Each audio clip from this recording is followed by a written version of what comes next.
The certified letter arrives on a Tuesday morning, landing with an innocent thud against my apartment door while I rehearse presentation notes for the quarterly budget meeting. I almost ignore it, focused on memorizing growth projections that could finally earn me that promotion. Almost. My name stares back at me through the clear plastic window, Thalia Morgan, printed in severe black letters that feel like a warning. No return address except a law firm logo in the corner.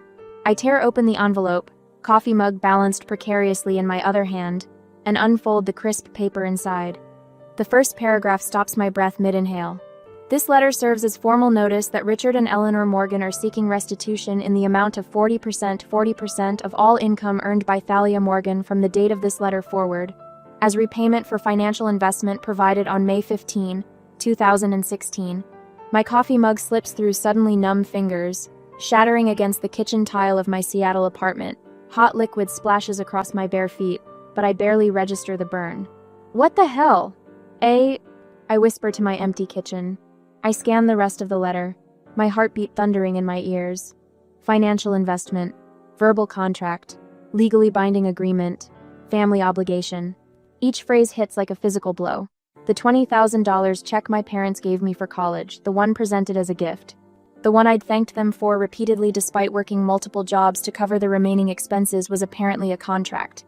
A contract I never signed. A contract now demanding nearly half my income for the rest of my working life. I sink to the floor, mindless of the coffee and ceramic shards, letter trembling in my hands. Memories flood back unbidden. The celebration dinner at Pietro's, my father's favorite Italian restaurant in Reno. The white tablecloth spotted with red wine. My mother's pearl necklace catching the light as she leaned forward, smiling with unusual warmth. My acceptance to Washington State, clutched in my sweating hands, the first in our family to attend a 4-year university. "We have something for you, sweetheart," Dad had said, his voice thick with rare emotion as he slid an envelope across the table. Inside, a check for $20,000, more money than I'd ever seen. "No strings attached," Mom had added, squeezing my hand. "We're so proud of you." Dad had raised his glass in a toast. "This is our investment in your future, honey." Investment. The word rings differently now, 7 years later, as I sit among broken ceramic and cooling coffee. My hands stop shaking as sudden clarity washes over me. I reach for my phone and dial their number, surprising myself with how steady my voice sounds when my mother answers.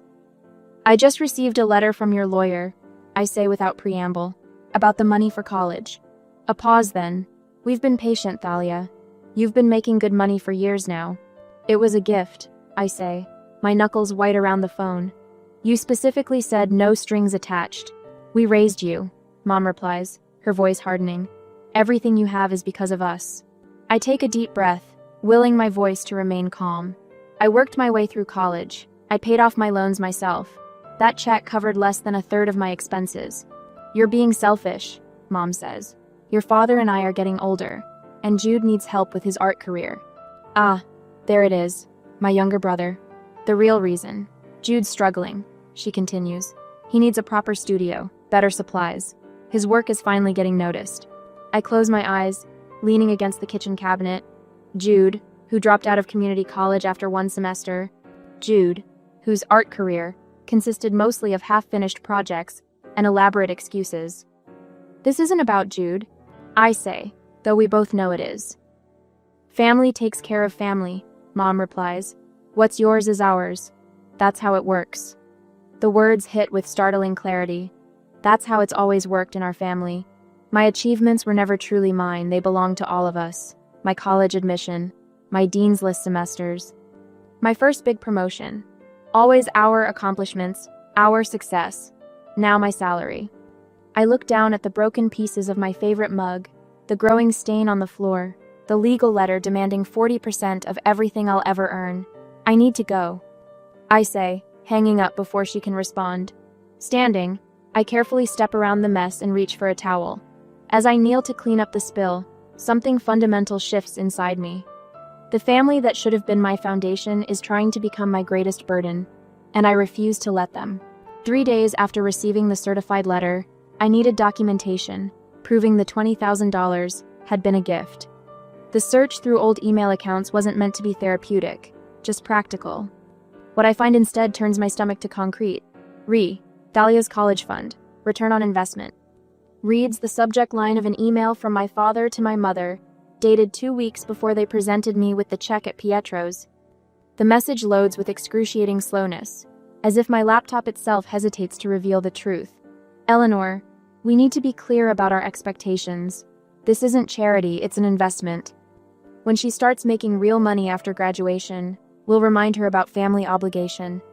Standard contract terms would demand 50%, but 40% seems fair considering she's our daughter. My mother's reply appears below. She'll never agree if we present it that way now. Better to call it a gift until she's established in her career. The return will be worth the wait. I sit heavily on my couch, my breath suddenly shallow. The room blurs at the edges as understanding crashes through me like a physical blow. This was never spontaneous generosity. It was calculated, planned a trap set 7 years ago, patiently waiting for me to earn enough to spring it. My phone rings. Their number. I let it go to voicemail. 2 days later, I stand in my parents' dining room in Reno, the same polished cherry table where we celebrated my college acceptance now covered with documents. Mom and Dad remain standing while I sit, the power dynamic not lost on me. Jude lounges in a corner chair, supposedly sketching, but I catch his occasional smirk when he thinks I'm not looking. This is a standard family contract, Dad explains, sliding a paper toward me. His voice carries the same authoritative tone he used when explaining why I couldn't attend sleepovers as a child. Your signature acknowledges what we've always understood. I scan the document, dated today but claiming to formalize an agreement from 7 years ago. I never agreed to this. It was implied. Mom interjects, pearl necklace catching the light as she leans forward. The same necklace she wore to Pietro's, so. When family helps family, repayment is assumed. That's how we raised you. You specifically said no strings attached. I counter, my voice steadier than I feel. Dad's face hardens. Families don't need written contracts, Thalia. Your word should be enough. My word? I never gave my word to pay you 40% of everything I earn for the rest of my life. You accepted the money, Mom says, as if this explains everything. Jude finally looks up. Some of us need the support more than others. His casual tone belies the calculated glance he exchanges with our parents. The threats begin on the drive back to my hotel. Mom calls, her voice artificially sweet through the car speakers. Your father and I have been patient, but if you force us to pursue this legally, it will affect your credit score, your reputation. Are you threatening me? I ask, gripping the steering wheel until my knuckles whiten. We're informing you of consequences. Dad cuts in, obviously on speakerphone. We'd hate to contact your employer about family resources being withheld. My stomach drops. You wouldn't. Family takes care of family, Mom repeats her mantra. We're prepared to do whatever necessary. After we disconnect, doubts gnaw at me. Had I misunderstood? Was there some conversation where I'd agreed to their terms? Memory is fallible. Perhaps mine has reconstructed a more generous version of events. That night in the hotel, I dumped the contents of my emergency file folder onto the bed, the one containing important documents I'd grabbed before leaving Seattle. Passport, birth certificate, immunization records, and there, tucked between old report cards, my college acceptance card. The cream-colored cardstock feels substantial between my fingers. I flip it over to find my mother's familiar handwriting. Congratulations, sweetheart. No payback needed. Just make us proud. Love, Mom and Dad. The card trembles in my hand, vindication washing over me in a wave of relief followed immediately by renewed anger. They had deliberately lied in writing. As I drive back to Seattle the next morning, the mountains of eastern Washington rising before me, I wonder if I should simply pay them back the $20,000 to end this nightmare, or fight a lawsuit that might damage relationships beyond repair. What would you do when the people who should protect you become the ones you need protection from? 2 days later, my phone buzzes during a budget meeting, lighting up with a number I don't recognize. I silence it, refocusing on the projection screen, where Q3 figures determine who gets promoted. The fourth unknown call today. My stomach tightens as I force a confident smile toward Vance, the department head who's evaluating candidates. Everything all right, Thalia? He asks when we break. Of course, I say, gathering my notes, just focused on those North Region numbers. Vance shifts his weight. Your parents called me yesterday. The room tilts slightly. My parents? They mentioned you're having financial difficulties. His eyes flicked to my designer, watch a splurge after my last bonus. They seemed concerned about your stability. Cold spreads from my chest outward. My parents called you directly? And HR. Vance's mouth tightens. They forwarded some family contract. HR flagged it for me since I'm considering you for the senior analyst position. The promotion I've worked 18-hour days for. The reason I skipped 3 holidays to complete special projects. I see. My voice sounds distant, professional, while inside, something shatters. Back at my desk, Rachel from accounting leans over the partition. Some guy named Jude called for you twice. Said it was about a family emergency? My brother, suddenly concerned about family. Perfect. If he calls again, please take a message. I check my email, 17 new messages since the meeting. The first, from HR, includes an attachment labeled Morgan Family Financial Agreement with a note requesting clarification. That night, my apartment feels less like sanctuary and more like a foxhole.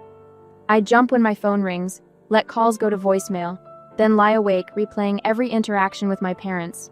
What else could they do? Who else might they contact? Each time my eyelids grow heavy, another possibility jolts me upright. The next morning, my bathroom mirror reflects shadows beneath my eyes that concealer can't quite hide. I stare at my reflection, watching my hands tremble as I apply mascara. The woman looking back seems familiar but diminished somehow. On my lunch break, I buy a leather-bound notebook and create labeled sections: phone calls, emails, witness statements. Under phone calls, I record Vance's conversation verbatim, writing until my hand cramps. I forward every email from my parents to a special folder, screenshot text messages, save voicemails. Evidence grows page by page of a systematic attempt to destabilize my life. That Friday, 3 weeks after the letter arrived, I missed the promotion announcement. Instead, I sit in an urgent meeting with HR, explaining that no, I never signed any financial agreement with my family, and yes, I can provide documentation that the college money was presented as a gift. Your financial situation affects company confidence, the HR representative explains, not unkindly. The senior analyst position requires someone without complications. I nod, professional smile fixed in place while something vital caves inward. Walking home that evening, rain soaks through my thin jacket. I don't bother hurrying. The dampness matches something inside me, a creeping chill that settled in my bones since the letter arrived. I've stopped answering unknown numbers. My personal email remains unchecked for days. The space between my shoulder blades perpetually tenses, waiting for the next blow. At my apartment door, a wicker basket waits. Inside, still warm sourdough and homemade strawberry jam nestle beside a handwritten note. Some families are born, others are chosen. You're welcome at my table anytime. Margaret. My elderly neighbor from 4B. The woman who waters my plants when I travel. Who remembers my birthday with butter cookies. Who never asks for anything. For the first time in weeks, my lips curve upward. I clutch the basket all the way inside. The simple kindness almost unbearable against recent cruelty. That evening, I set up my laptop for the dreaded weekly video call with my parents. They appear on screen looking immaculate: Dad's pressed shirt, Mom's perfect makeup. The familiar living room backdrop suggests nothing has changed, though everything has. HR called us back. Dad begins without greeting. They're taking this seriously. They should, I reply, surprising myself with my steady voice. You're interfering with my employment. Mom's eyes narrow. We wouldn't need to if you'd simply fulfill your obligations. What obligations? A gift you've retroactively decided was a loan with impossible terms? You've always been selfish, Dad says, leaning toward the camera. Your brother needs that money more than you do. The familiar accusation, selfish, lands differently now. I've heard it whenever I prioritized my needs, choosing college across the country, declining holiday visits to focus on career advancement, refusing to fund Jude's 5th attempt at entrepreneurship. This isn't about Jude, I say, watching their expressions sharpen. This is about control. The silence stretches, confirmation humming beneath it. We've supported you your entire life, Mom finally says, voice brittle. Something clicks into place, a realization both devastating and liberating. Their support was never unconditional. It was currency, carefully tracked for future collection. I need to go, I say, ending the call before they respond. The next morning, Margaret knocks at my door. My grandson Robert is visiting this weekend. He's a consumer protection attorney. Thought you might like to join us for Sunday dinner. 2 days later, on Monday, Rachel stops by my desk. That Jude guy called again, saying you're having a breakdown and the company should consider your position. I told him you're the most stable person in the department and hung up. She shrugs. Family can be the worst sometimes. With each small kindness, my spine straightens. I add Margaret's note and Rachel's account to my documentation notebook. That evening, I dig through storage boxes until I find the graduation card, where Mom wrote, "No payback needed, just make us proud," alongside gift receipts and birthday cards referencing our gift to you when mentioning the college money. In my desk drawer, I discover something else: copies of checks I sent my parents after graduation. To help with the mortgage, I'd written on 3 of them. For Dad's medical bills on 2 others. Thousands given freely, with no expectation of return. I arrange everything chronologically in a folder labeled Evidence and fall into the first peaceful sleep I've had in weeks, until my doorbell rings at 7 a.m. Another certified letter, this one a summons to small claims court. I hold the paper in steady hands, something resolute settling into place. Some battles find you, whether you're looking for a fight or not, and some families should come with warning labels. On Thursday afternoon, the conference room at Robert's law office smells of coffee and determination. Papers spread across the polished oak table like battle plans, each document a piece of armor in my growing defense. We've been at this for hours, my neck stiff from bending over receipts and emails that span 7 years. Let's arrange everything chronologically, Robert says, pushing his wire-rimmed glasses up his nose. Start with the original gift card where your mother wrote, "No payback needed." I slide the faded congratulations card across the table. The looping handwriting stares back at me, Mom's perfect penmanship expressing a sentiment she now denies ever feeling. Robert places it at the beginning of our timeline, securing it with a paperclip. And here are the graduation texts, I say, handing him printed screenshots. Notice how they reference your achievement, and so proud of what you've accomplished. Not a single mention of debt or repayment expectations. Robert nods, his shoulders relaxing slightly, as he adds them to our growing arsenal. These establish a clear pattern.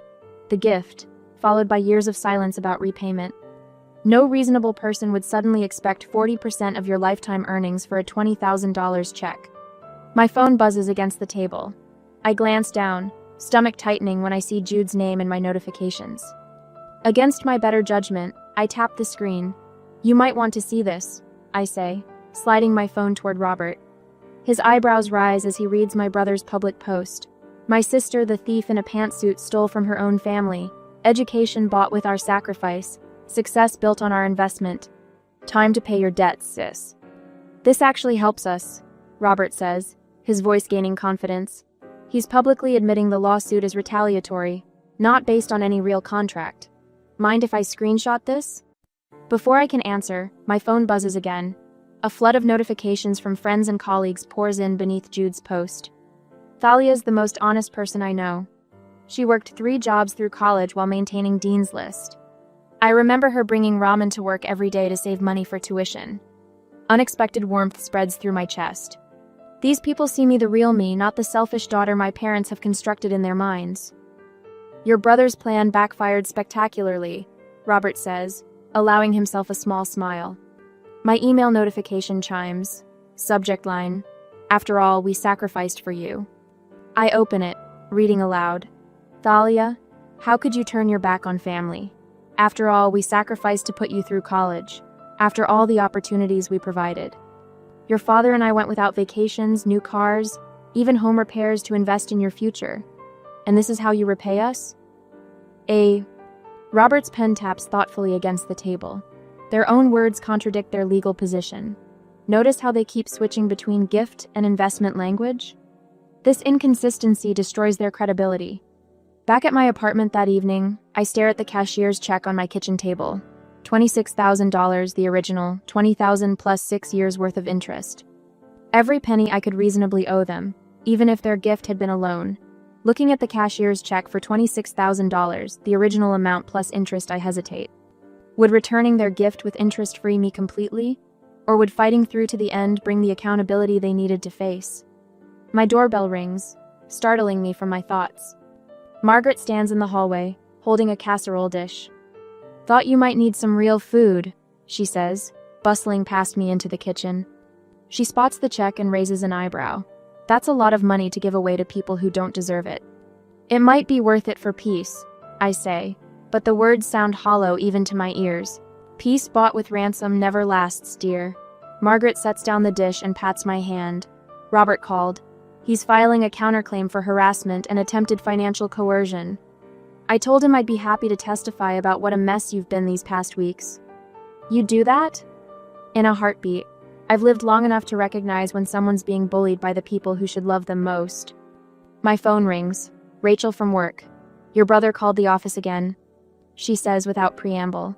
I told HR everything, the harassment, the calls, how your parents contacted your boss. They're documenting it all for the court case.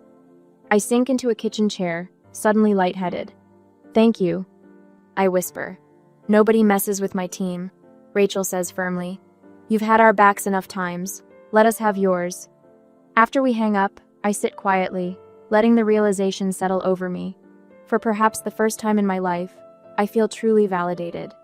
Not for what I can provide, not for how I reflect on someone else, but for who I am. My phone rings again. My father's name appears on the screen, calling alone unusual for him. Thalia, he says when I answer, his voice lacking its usual certainty. Perhaps we should discuss this situation without the lawyers. I've tried that, I say evenly. You made your position clear. A pause. Your mother is very upset. So am I, Dad. Later that night, an email arrives from Mom. Perhaps we can discuss this privately. Just the three of us, like old times. I forward it to Robert without comment, then pick up the cashier's check. The court date is set for next month. This check represents my final offer, not because I owe them, but because I'm choosing freedom over vindication. I seal it in an envelope addressed to their lawyer, not to them. Never directly to them again. On Wednesday next month, I arrive at the courthouse 2 hours early, needing the quiet to settle my nerves. The polished marble floors reflect morning light as I rehearse responses with Robert, who keeps reminding me to breathe. They're here, Robert whispers, nodding toward the entrance. My parents appear, looking older than when I last saw them. Dad's hands tremble as he clutches a manila folder. Mom's face is puffy, her pearl necklace, the same one from that college dinner, catching the light. They spot me and change course, heading straight for our bench. Thalia, honey, Mom begins, her voice soft and practiced. We need to talk before this goes any further. And I stand, gripping my leather portfolio. I think we've talked enough. We have a compromise, Dad says, his voice unsteady. His fingers shake as he withdraws papers from his folder. 20% instead of 40. It's more than fair. Richard worked all night on these numbers, Mom adds, touching my arm. I step back. Her eyes narrow briefly before filling with tears. We're your parents. This shouldn't be happening. Dad leans closer. If you proceed with this, you'll never be welcome in our home again. Is that what you want? To destroy your family over money? Robert clears his throat, but I raise my hand slightly. This is my battle. I brought something too. I say, opening my portfolio and removing the cashier's check I've carried for weeks. $26,000. The original amount plus interest. I hold it out between us. This closes our financial relationship, permanently. Mom's eyes widen. This isn't about money. It's about family obligation. I've created a timeline, I continue, my voice steadier than I feel. Every card, email, and text where you called that check a gift. Every conversation where repayment was never mentioned. 7 years of silence until suddenly you demanded 40% of my income for life. Dad reaches for the cashier's check, but I pull it back. I've already given you more than you gave me. After graduation, I sent money for your anniversary trip to Yellowstone. For the new water heater last winter. For Jude's art supplies. Each example lands like a quiet blow. I helped without being asked because that's what family does. Not this.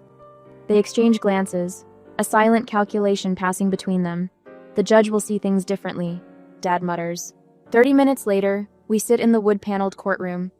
Judge Harriman, a woman in her 60s with silver-framed glasses, reviews our documents with methodical attention. The room smells of furniture polish and anxiety. Let me understand, she says, looking up. You provided funds for your daughter's education, which you characterized at the time as a gift, correct? My mother straightens. We called it an investment in her future. I have the card here, I interject, sliding it forward. Congratulations. No payback needed. Just make us proud. The judge examines it, then looks at my parents. And 7 years later, you're claiming this constituted a verbal contract for ongoing payments? She understood our expectations, Dad insists. Judge Harriman removes her glasses. Do you know what gift means legally, Mrs. Morgan? Mom blinks rapidly. It was symbolic. We didn't mean an actual gift. The judge raises her eyebrows. Symbolic gifts don't generally come with retroactive payment plans. She reviews my timeline, pausing at certain points to ask clarifying questions. When she reaches the section documenting their calls to my workplace, her expression hardens. I'm dismissing this case, she announces finally. Furthermore, I'm granting Miss Morgan's counterclaim for legal fees in the amount of $3,000, payable within 30 days. Mom gasps. Dad's face flushes crimson. But our daughter, Mom begins, has provided substantial evidence that no contract existed, Judge Harriman interrupts, and demonstrated considerable financial support to you after her graduation, which contradicts your claim of financial hardship. This matter is closed. Outside the courtroom, Jude waits by the water fountain, his expression darkening when he sees me. He wears the leather jacket I bought him last Christmas. Congratulations, he mutters as I approach. You'll regret this. Blood doesn't turn its back. I stop beside him, suddenly tired of fighting. Blood doesn't manipulate. I leave them standing there, walking toward the sunlight streaming through the courthouse doors. Robert follows, offering quiet congratulations. That evening, Margaret brings dinner and sits with me on my balcony. We watch the Seattle skyline glitter as night falls. Have you heard anything? She asks carefully. Only rumors. Their friends are asking questions about the case. I sip my tea. Dad's golf partner called me, wanting the real story. Will you ever speak to them again? Her question hangs in the evening air. I don't answer immediately. The truth is, I don't know. Years of silence about repayment, then sudden demands for nearly half my income. How do you rebuild after that? Taking the copy of the cashier's check from my pocket, I tear it into tiny pieces. The fragments flutter over the balcony railing, carried away by the breeze. Maybe someday, I finally answer, but only on my terms. 6 months later, the morning sunlight streams through floor-to-ceiling windows, painting golden rectangles across my hardwood floors. From the 12th floor apartment, Seattle's skyline stretches before me, a vast improvement from the third-floor view of the parking lot at my old place. I trace my finger along the window, outlining the Space Needle against the backdrop of Puget Sound. On my bookshelf, travel photos have replaced the obligatory family portraits. Me hiking in Olympic National Park. A weekend trip to Vancouver with Rachel. Margaret and I at Pike Place Market, laughing as fishmongers toss their catch. No forced smiles, no posed perfection, just genuine joy captured in candid moments. My desk holds a leather portfolio containing financial documents, a 5-year plan with retirement projections, investment strategies, and a savings account growing steadily each month. The top page bears my financial advisor's note. Excellent progress toward complete independence. I close the folder with a satisfied smile. This life belongs entirely to me. My laptop chimes with an email notification. I click it open, then freeze, staring at the screen. Dear Miss Morgan, we are pleased to inform you of your acceptance to our Executive MBA program. 7 years ago, another acceptance letter arrived, the one that started everything. I remember my trembling hands as I showed it to my parents, how their approval seemed more important than the achievement itself. Today, I forward the email to Rachel, Robert, and Margaret with the subject line, "Celebration dinner tonight?" Within minutes, all three respond with enthusiastic yeses. At Canlis Restaurant, overlooking Lake Union, we clink glasses over white tablecloths. The setting sun casts rose-gold light across our faces. To Thalia, Margaret says, her silver hair catching the light much like my mother's pearls once did. The bravest woman I know. Robert raises his glass. To boundaries that protect and freedom that heals. Rachel leans forward. And to investing in yourself. No strings attached. I taste the champagne, letting the bubbles dissolve on my tongue. Thank you for being here, for being the family I chose. Later that evening, I sit cross-legged on my couch, laptop balanced on my knees. I type the final paragraph of a blog post titled, "I paid my way out of my parents' debt trap," then hover over the publish button. The post is anonymous, names changed, locations altered, but the story remains powerfully true. My inbox already contains an invitation from a podcast host who specializes in financial manipulation and family trauma. She found me through Robert, who thought my story might help others recognize similar patterns. Your experience could be a lifeline for someone else drowning in family obligation, her email reads. My phone buzzes with a notification. A Venmo request from Jude. Hey sis, need to borrow $100 for art supplies. Will pay back as soon as possible. His first contact in 8 months. I open the app, my thumb hovering between the pay and decline buttons. Instead, I tap his profile and select block user. A quiet smile forms as I return to my laptop and close Venmo completely. As I delete the app, I wonder if true freedom comes from cutting ties completely or from establishing boundaries strong enough that no one can cross them without permission. What would you do? Rebuild with strict terms or close the door entirely? I don't know the perfect answer, but as I click publish on my story, I know this much. My life is finally, completely my own.